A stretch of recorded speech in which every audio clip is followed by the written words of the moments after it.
Allô? Ah, j'avais envie de te parler aujourd'hui parce que ça fait un petit bout que je me dis que ça fait longtemps qu'on s'est pas jasé. J'avais envie de venir te parler de ce qui est au cœur de ma vie, au cœur de ma pratique, au cœur de ma mission, je dirais. Hein. Puis je te parle de l'enfant intérieur. Euh, je sais pas si je t'ai déjà raconté comment c'est devenu au cœur de ma mission de vie. Cet enfant intérieur-là. Si tu me suis depuis un petit bout, tu as vu passer qu'en 2020, donc il y a 4 ans quand même, que je me suis mis à faire des poupées sacrées que je crochetais, qui étaient représentatifs de l'enfant intérieur. Donc, je donnais des rendez-vous aux gens euh, en coaching, puis on faisait un coaching d'1 heure où on allait faire la reconnexion avec l'enfant intérieur. Et, euh, et il y avait une description de l'enfant intérieur qui apparaissait, parce qu'il y en a plus qu'un. Je t'en reparle plus tard. Euh, et, euh, et à ce moment-là, je faisais une poupée au crochet qui était représentative de cet enfant-là. À l'intérieur, j'insérais des pierres dans lesquelles j'ancrais les compétences puis les besoins que cet enfant-là avait nécessitait pour apporter du bien-être dans la vie de la personne. C'était beau, c'était beau, c'était beau, c'était touchant, j'ai adoré cette période-là. J'en ai fait pendant 2 ans. Il y a plus de 200 poupées sacrées de fête, donc dans des foyers un peu partout dans le monde en plus, tu sais. Je sais que j'en ai une au Japon, j'en ai au Mexique, au Portugal, j'en ai pas aux États-Unis, en France, il y en a plusieurs en France, en Belgique et bien sûr au Québec. Au Canada aussi, hein. Il y en a quelques-unes à Vancouver. Et pendant que j'étais en train de crocheter, ça faisait peut-être quelques mois que j'avais commencé ce truc-là de connexion avec l'enfant, tu sais. Puis c'était très particulier. Ça se passait vraiment dans une dimension un peu parallèle parce que j'arrivais vraiment à connecter avec l'âme de cet enfant intérieur-là avec lequel j'étais en train de travailler, tu sais. Puis c'est à ce moment-là aussi que j'ai compris qu'à l'intérieur de l'enfant, c'est là, quand on était enfant, c'est là qu'on était le plus proche de notre essence pure, de notre âme, de qui on est profondément. Euh, donc, je connectais avec ça et c'était beau, ça me nourrit tellement, tu sais. Et à un moment donné, en crochetant, tu sais, euh, j'ai senti ma maison se remplir. Ma maison, là, j'étais assis à la table de la cuisine, 10 heures du matin, comme là, tu sais, il est 6 heures, là, autour de cette heure-là, le matin. Puis je suis en train de crocheter, tu sais, et je t'en parle, puis j'ai encore des frissons. Ma maison s'est remplie d'êtres infinis.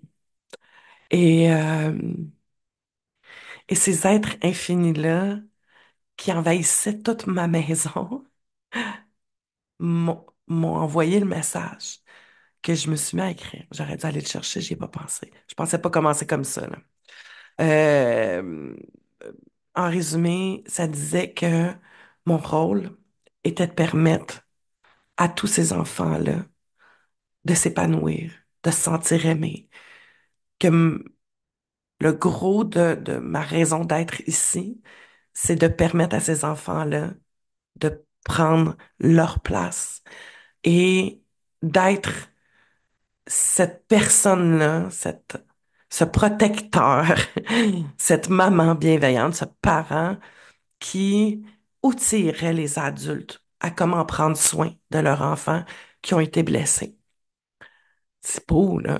C'est comme, wow. Ça a été vraiment, jamais réarrivé après d'avoir ce truc-là d'écriture automatique. On y croit ou on y croit pas, là, on s'en fout, là. Mais c'est une belle histoire. C'est une très belle histoire, tu sais. Et, euh, et ça m'a éclairé sur beaucoup de choses. Ça faisait beaucoup de sens par rapport à mon histoire à moi aussi.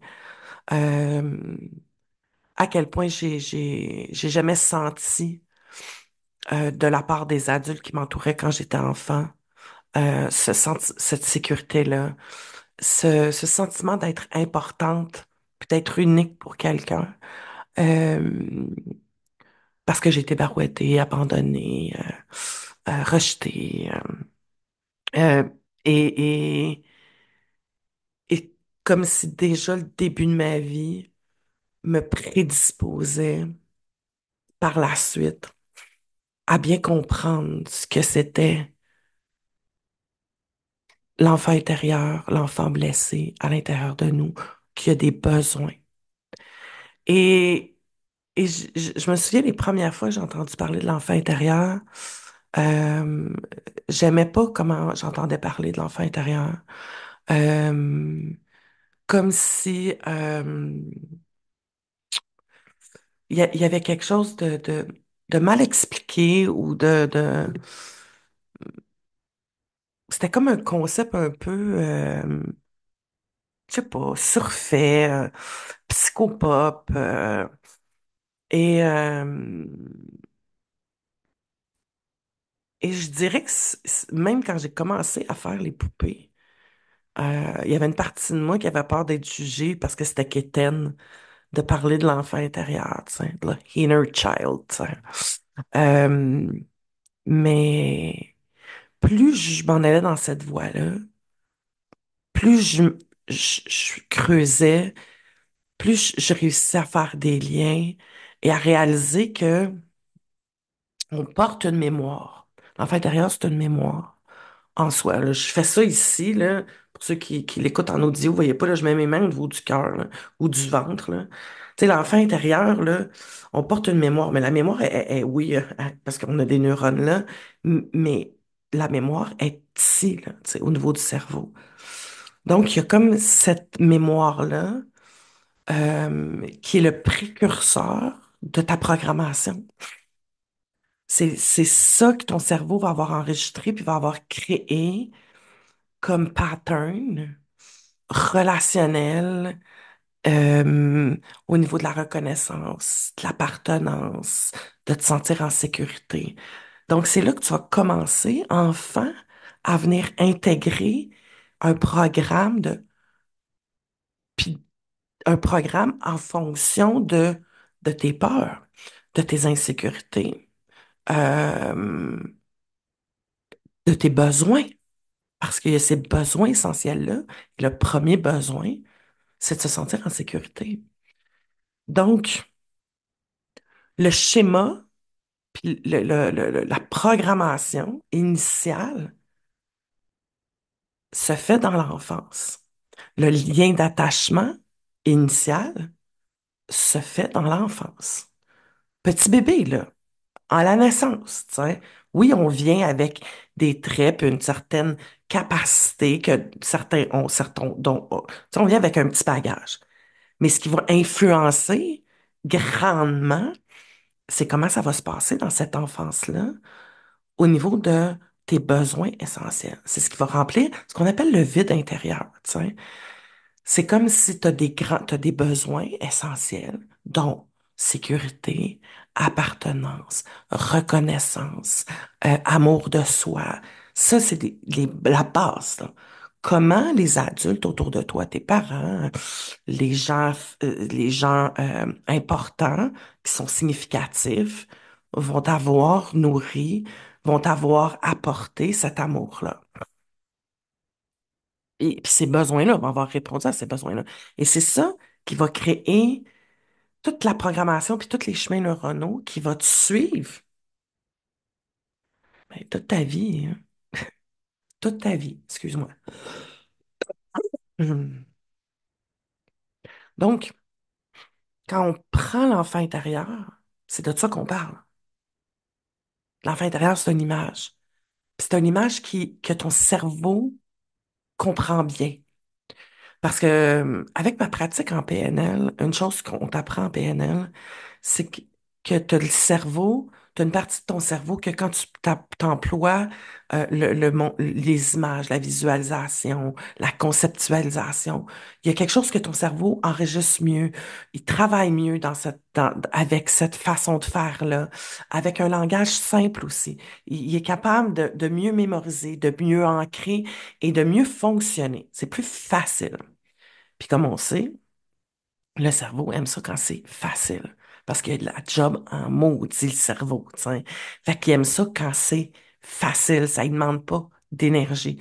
Donc, c'est comme si, poup, ça rentrait comme dans du beurre, puis, poup, puis ça vient s'imprégner. Donc, c'est pour ça que le concept, puis l'image, puis la visualisation de ton enfant intérieur, ça facilite cette capacité-là à prendre soin de toi. Donc, je reviens au fait que quand j'ai fait tous ces liens-là, ah ben là, ça a pris tout un autre sens pour moi, l'enfant intérieur. J'ai vraiment poussé, là. Ça fait 4 ans que je te dirais que je m'intéresse de très près à ce concept-là. Pour me permettre de venir voir, parce qu'il y en a qui parlaient de l'enfant, puis ça me dérange. Ça aussi, ça me dérangeait. Ah oui, j'ai sorti mon enfant intérieur, je suis allée jouer dehors, on a ri, on a joué. Là, je faisais, ouais, OK. Mais quand t'as peur puis t'es insécure d'aller jouer à te pitcher des boules de neige, c'est de fuir ce qui est là. Tu sais, pour moi, c'est comme ça fait pas de sens. C'est pas ça prendre soin de son enfant intérieur. Tu sais. Et là, j'ai compris qu'à l'intérieur de l'enfant intérieur, il y a l'enfant que j'appelle l'enfant lumière.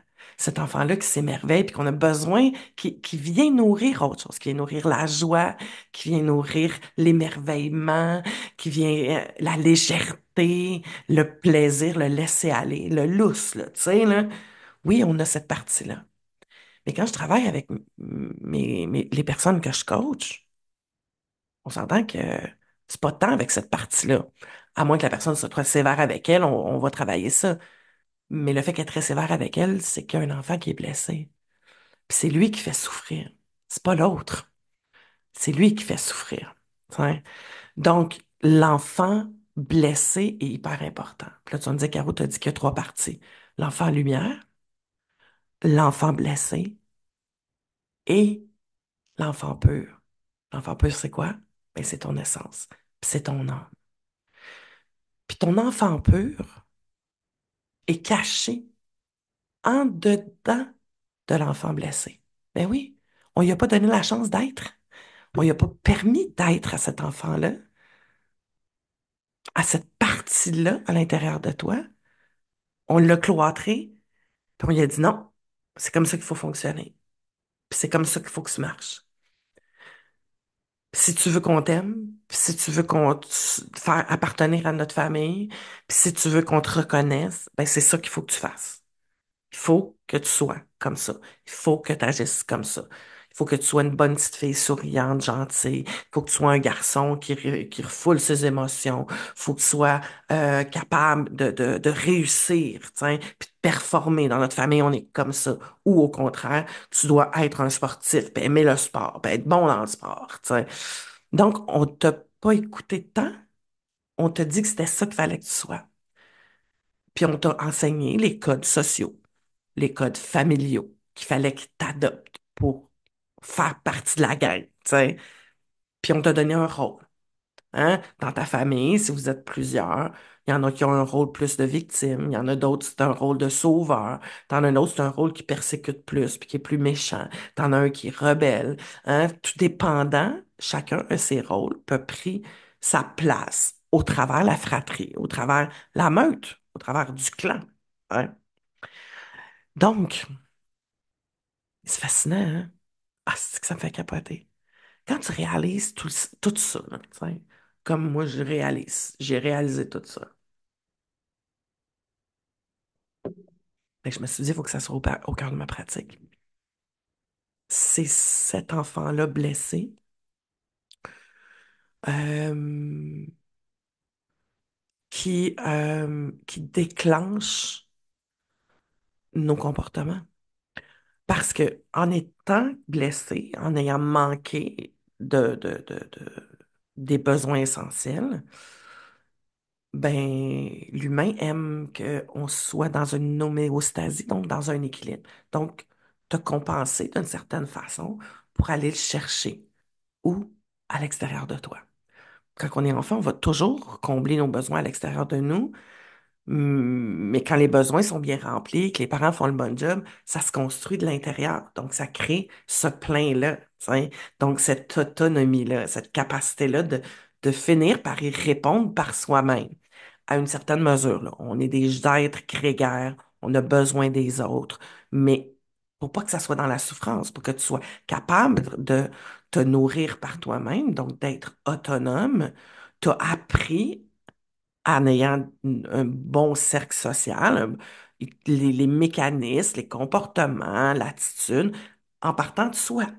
Mais quand ça n'a pas été nourri, quand ça n'a pas été donné suffisamment, ce qui se passe à ce moment-là, c'est que tu développes des mécanismes de compensation, des mécanismes de protection pour pas avoir mal, puis te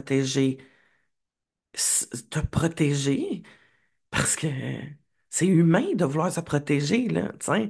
Fait que t'as pas aujourd'hui à t'en vouloir d'avoir développé un mécanisme de défense, de repousser les autres ou d'être plus froid, d'être plus rigide ou d'avoir toujours Madame Sourire avec le sourire puis de vouloir faire plaisir à tout le monde. Mais quand dedans, t'es en tabarnak tout le temps, tu sais, ou t'es pas bien puis que t'as tellement peur que l'autre t'aime pas, fait que tu souris encore plus puis ça fait encore plus faux. Fait que c'est pas grave. Ça fait pas de toi quelqu'un de pas bon. C'était la meilleure option. Fait que tu as utilisé, ton cerveau a découvert et a mis en place des mécanismes qui étaient les meilleurs mécanismes pour compenser à ce qui te manquait. C'est pas extraordinaire. Moi, je me trouve fantastique comme humain. My God, qu'on est hot. Réalisez-vous, là, cette capacité-là que depuis que t'es bébé, enfant, que tu as développé. En tout cas, je trouve ça extraordinaire. Je trouve ça magnifique. Donc, tu as développé des mécanismes de défense, des patterns, une façon de réagir aussi à l'autre, selon tes styles d'attachement, selon tes blessures. Hein, parce que, ben oui, les blessures sont là. Selon tes schémas qui se sont créés en fonction de ces besoins-là qui ont été comblés, semi-comblés ou pas comblés du tout. Tu sais. Et je fais une petite parenthèse ici. Je connais pas beaucoup d'humains qui n'ont pas de blessures. Tu vas me dire, ben oui, c'est sûr, parce que ceux qui viennent à toi, c'est des gens qui sont blessés. Oui, mais il n'y en a pas beaucoup. À différents niveaux. Puis c'est là que ça vient jouer, à différents niveaux. Donc, si je reviens avec cet enfant blessé-là, il y a beaucoup d'écoles de pensée, puis à chaque fois, je le rectifie. Euh, ton enfant intérieur va grandir. Non, non, N-O-N, non, niet, nada, jamais, non, non. L'enfant intérieur reste toujours un enfant intérieur. C'est une mémoire, c'est une programmation. Et toute ta vie, tu vas avoir à dealer avec cette partie-là. La différence, c'est que si tu t'outils, puis tu en prends conscience, puis que tu deviens un bon parent pour cet enfant-là, ça va moins t'affecter. Tu vas développer des meilleures façons de réagir quand l'enfant la mémoire va revenir se réveiller par un événement extérieur. Donc, mettons que tu as la blessure de l'abandon, puis tu as ce schéma de pensée d'abandon-là. Donc, pour toi, d'être toute seule, c'est effrayant, ça te fait peur, tu sais. Fait que tu vas souvent faire des pirouettes pour les autres, tu vas souvent tout donner, tu vas souvent aussi devenir caméléon pour te fondre dans l'autre, pour que l'autre, si t'es comme lui, il t'abandonnera pas, tu sais. Fait que donc, tu vas faire beaucoup pour pas qu'il te laisse, pour pas être seul, pour pas vivre ce vide-là, puis cette souffrance-là. Donc, si tu as ça, puis que tu développes ton parent bienveillant, ben là, tu vas apprendre, toi, à sécuriser cette partie-là à l'intérieur de toi, à développer cette habitude-là de te sécuriser par toi-même, de remplir ce vide-là. Puis là, tu vas me dire, ouais. Ouais, c'est pas aussi rapide que quand tu vas le combler par l'extérieur. C'est sûr et certain. Ça prend plus de temps. Ça prend d'accepter puis de tolérer l'inconfort et tout ça, mais ça s'apprend puis ça se fait. J'en suis la preuve. Et j'ai plein de clients qui pourraient témoigner que ça se fait. Donc, l'enfant intérieur va toujours être là. Ce qui change, c'est de conscientiser ça, d'accueillir ça. Mais oui, souvent les gens ont de la difficulté à accueillir qu'ils ont une fragilité, puis qu'il y a quelque chose à l'intérieur d'eux qui a besoin, puis qui va avoir besoin toute ta vie que tu en prennes soin. Exemple ben banal que je donne souvent, tu t'es-tu déjà foulé ben comme il faut une cheville, là, tu sais? Tu sais, une bonne entorse de cheville, tu sais. Ben, toute ta vie, après, tu vas être fragile. Toute ta vie, il va falloir que tu fasses attention.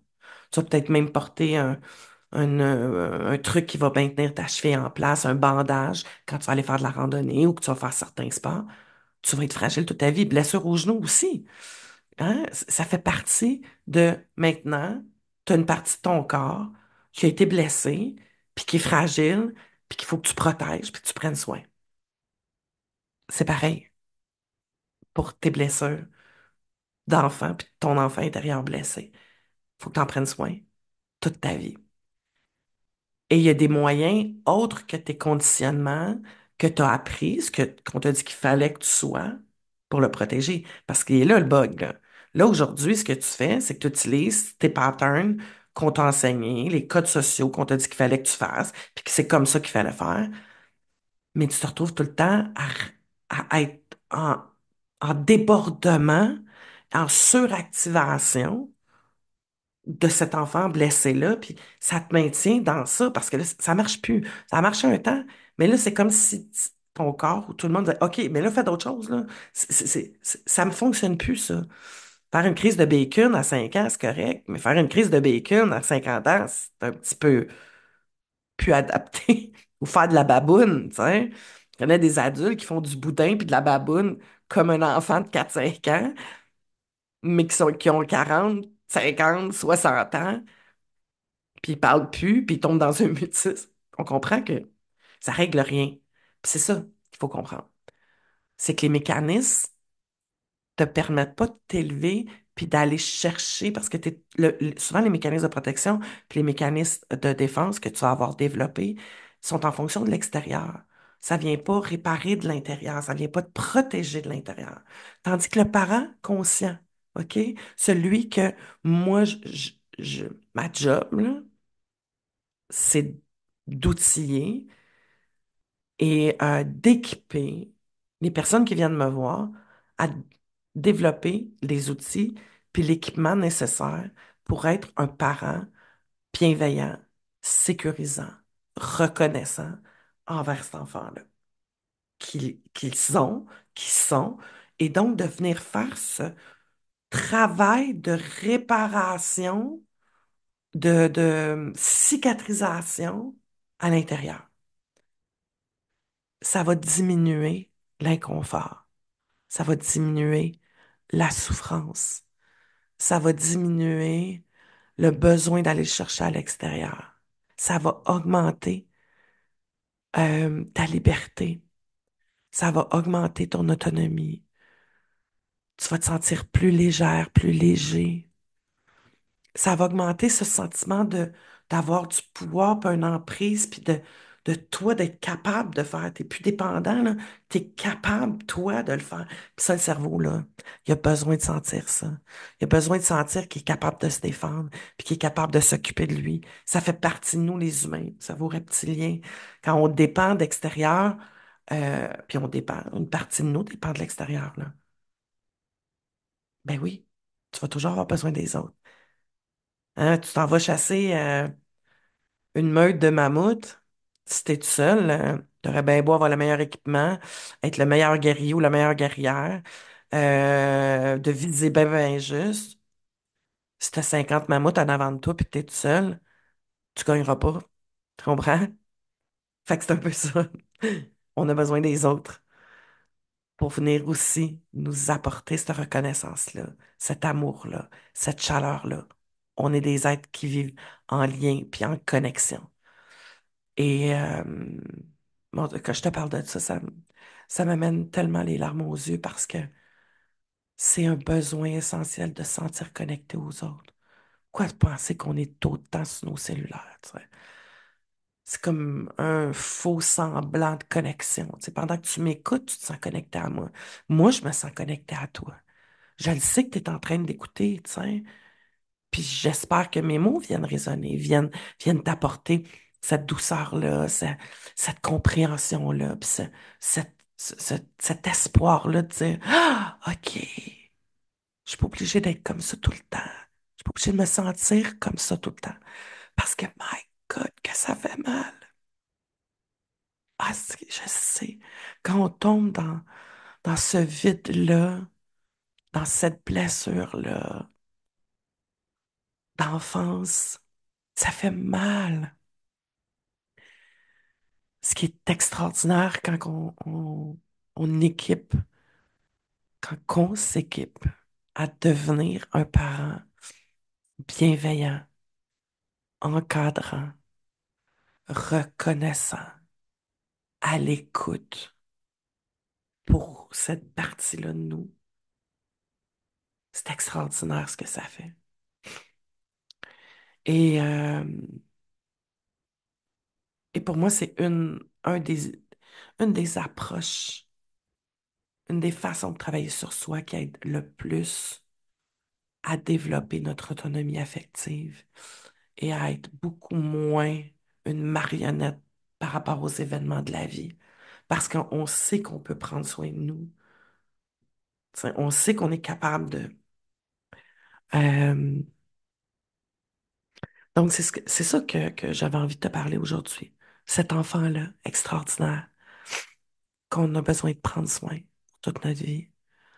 Euh, et c'est ça les techniques, les trucs aussi que je veux t'enseigner. Euh, le gros,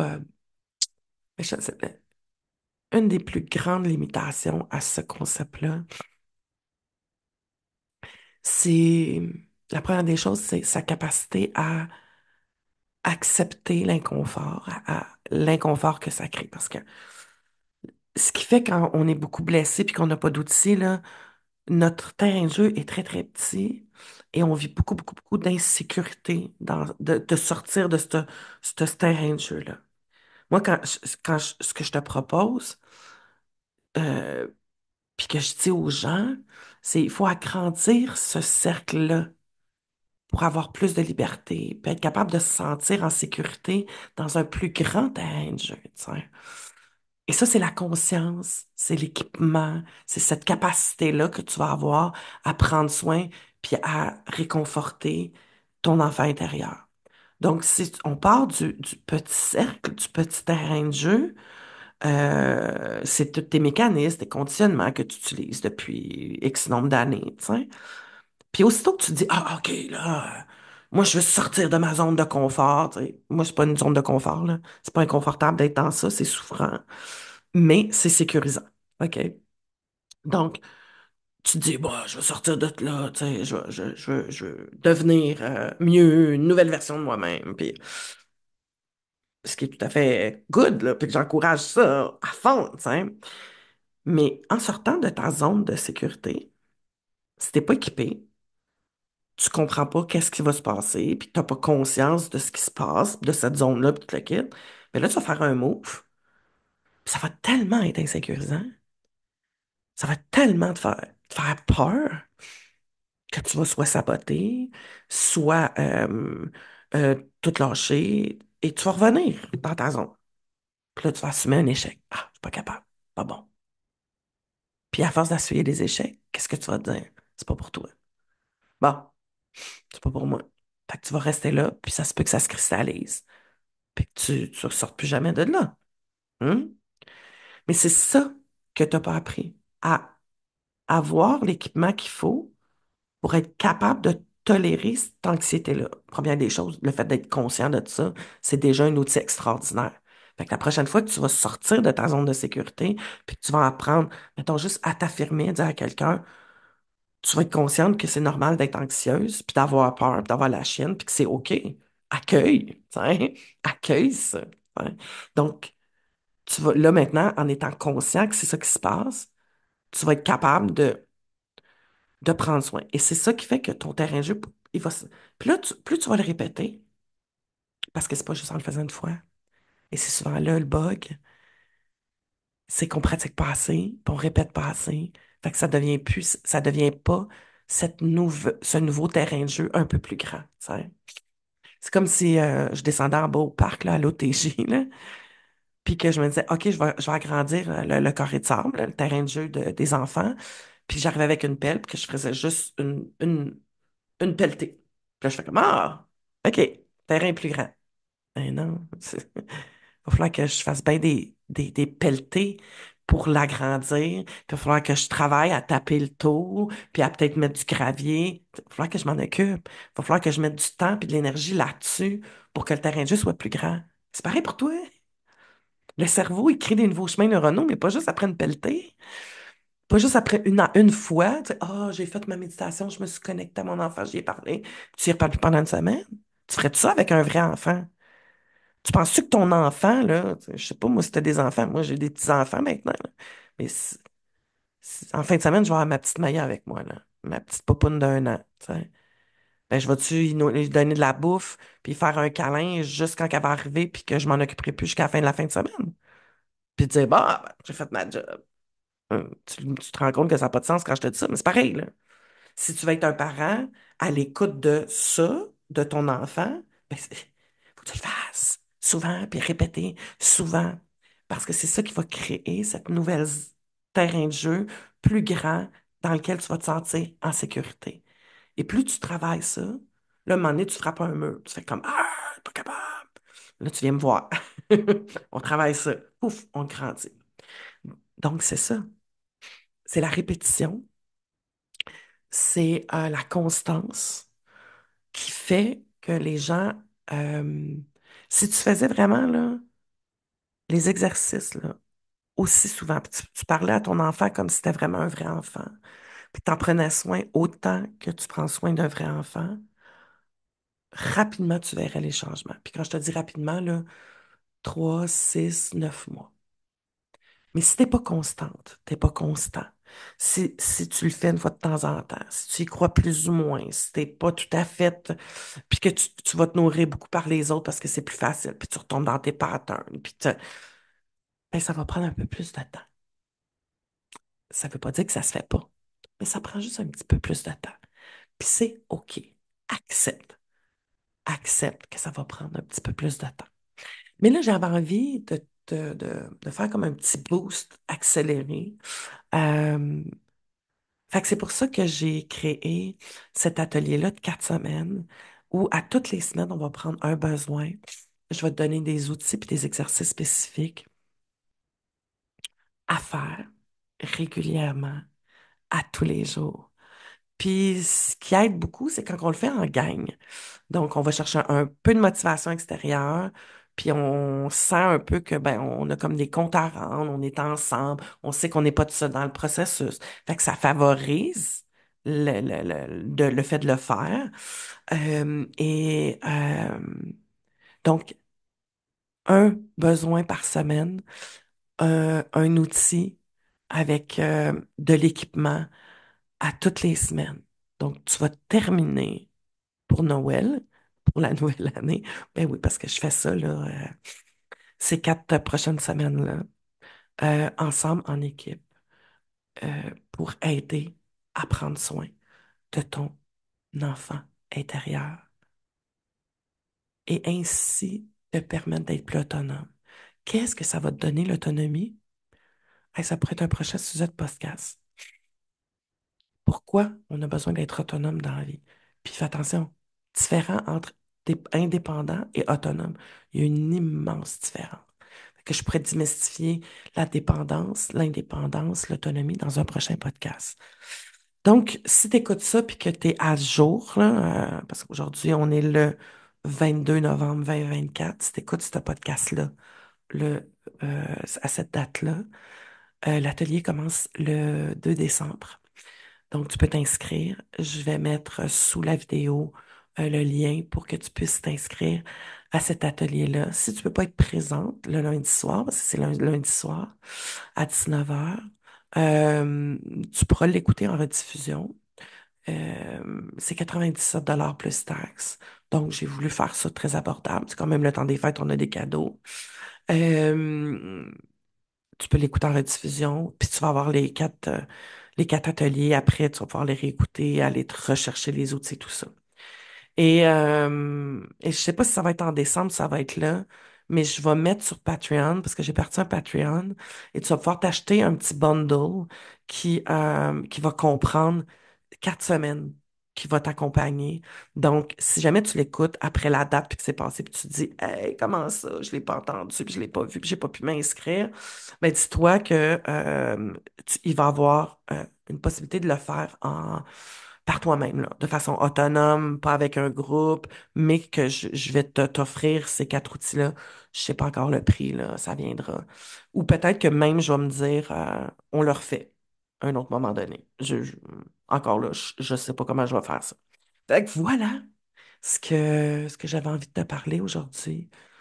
Viens m'écrire sous la vidéo si ça t'a fait du bien d'entendre ce que je t'ai raconté. Euh, Merci d'être là. Merci de m'accepter aussi dans mon manque de cohérence dans ce que je fais. C'est-à-dire que j'ai pas beaucoup d'assiduité, de sortir à toutes les semaines, un podcast ou une vidéo. Merci de m'accueillir et de me prendre là-dedans. Moi, c'est un de mes grands défis. La constance, l'organisation. Ça fait partie de un de mes schémas de croyances que j'ai besoin beaucoup de travailler. Euh, Puis que je sens que je m'améliore peu à peu dans ça. Je trouve des outils qui m'aident ben quoi, à me sécuriser. Parce que pour moi, c'est ça. Tu sais, c'est comme cette organisation-là, puis il y a vraiment comme des comportements, puis là, il y a mes pensées qui embarquent et me disent non, non, non, reviens là, puis t'es bien mieux libre, puis fais ça quand tu veux. Mais je suis quand même consciente qu'il y a beaucoup de choses dans la vie qui nécessitent une organisation puis une structure. Donc, j'essaie plein de trucs. Il y en a qui fonctionnent, il y en a d'autres que c'est pas pour tout de suite, ils vont peut-être fonctionner plus tard. En tout cas, tout ça pour dire merci, merci, merci. Merci d'avoir été là. Je t'embrasse. Puis, ben écoute, abonne-toi. Si tu me regardes sur YouTube, abonne-toi ici à ma chaîne. Puis, ben va voir mes analyses. Si t'as pas encore écouté mes analyses de Si on s'aimait, je t'invite vraiment à aller sur YouTube puis d'écouter les analyses. T'as un paquet de trucs là-dedans que je te donne, des outils qui vont te permettre de te comprendre, de te reconnaître, de te voir aller dans tes relations. Euh, Puis, quoi d'autre, j'ai envie de te dire, ben, c'est ça. Voilà, sur ce, bye bye.